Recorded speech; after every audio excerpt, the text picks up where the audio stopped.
What's up, everybody? It's boy Padda. We are back with another video today on Hockey Ultimate Team. Today's video, the best strategies to win in Hockey Ultimate Team, what strategies you should be using, and just some, tips and tricks for y'all out there, especially in today's game. Now, I usually make this video a lot earlier. I took a little bit of time to make this just because I wanted to feel the game out. The gameplay is pretty similar, obviously, to previous years, but it is different in some ways. Like, especially on defense, I've noticed that like poke check-in, hitting and stuff, it's definitely been a lot weaker this year, at least for me. I've definitely struggled on defense this year than I have in previous years. Usually, like, in previous years, I've been really good on defense, but this is kind of one of the first years where, like, dude, the stick check, like, the defensive stick, I don't know, it feels nerfed, so I had to get used to the game. But yeah, drop a like, subscribe. Now, I want to give you guys a disclaimer.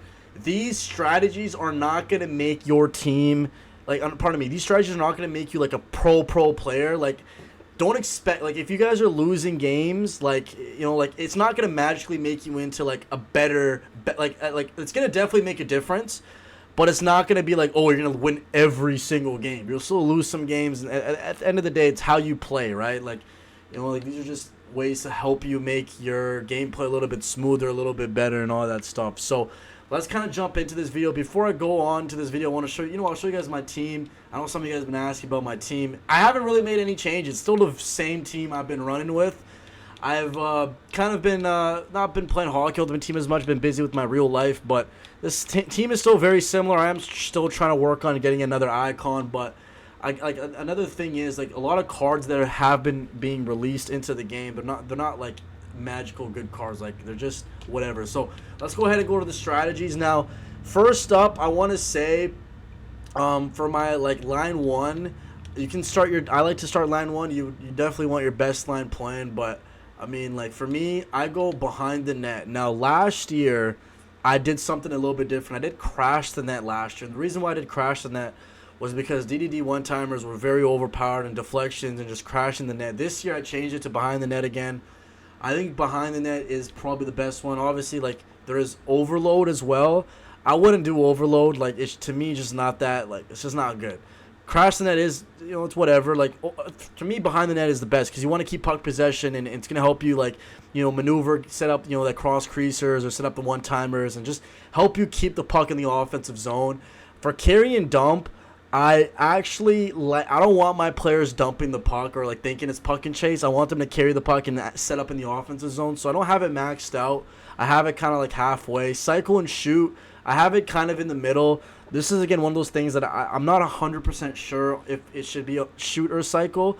Because, again, like, I don't want, like, you want your guys to definitely cycle the puck. You don't want them just to shoot, like, you want to, like, have some offensive zones where you can, like, pass the puck a little bit and cycle it, but you don't want to, like, you also want to shoot the puck, so kind of have it near the middle.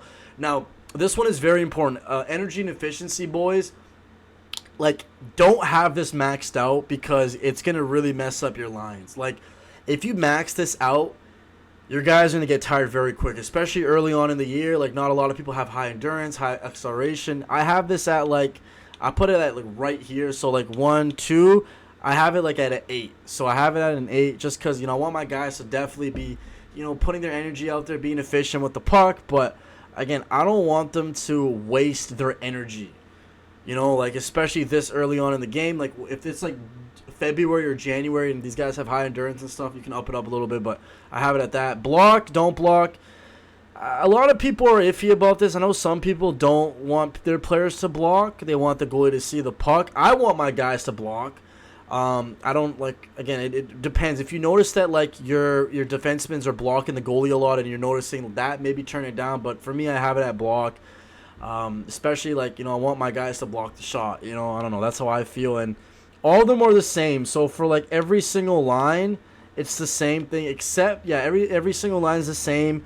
I do sometimes like to have crash the net on, like, line 4. Just why not spice it up a little bit, change up the strategy so, like, your opponent doesn't, like, know what you're doing 100% of the time. But this year I kind of have it on behind the net for everything. I haven't really changed it much. Now defensively, same thing. Pair 1, I don't want my guys to pinch. I want my guys to hold the line because I don't want, like, I notice that sometimes your AIs just do stupid things. So I kind of don't know how I feel about this. Like, I feel like maybe you can have it in the middle, but for now I have it at 0. I want them to hold the line. I don't want them to make dumb plays. Cycle, shoot, same thing. I want my defensemen to cycle the puck instead of shooting it. I want them to, come into the offensive zone, cycle the puck, and, try to create that offensive possession where we can kind of build it up a little bit. Oops, I accidentally went back. But again, all the defensive strategies are very similar. Now, I would say, though, if you guys like taking risks, if you're an offensive player, by all means, go for, like, a little bit of, like, a medium here. Just know that, like, don't be mad if your defense is, like, not going back and they're giving up a lot of odd man rushes, right? Because, that's how the AI plays. Have them the same thing for everything. Now, you can always change strategies in the game. So, sometimes if, like, I need my defense to hold, to, like, make more plays, you can turn it up. But next up, power play. Again, very similar. I have, like, it depends on your players. Like, I think this is very important as well. Roles, like, in previous years, I used to just ignore this. But, like, you want to make sure, like, your best shooter is the finisher. And your best passer is a distributor. And your best, like, defenseman is with the puck. So for this one, I'd have Quinn Hughes. And then Umbrella, again, I have it as Umbrella.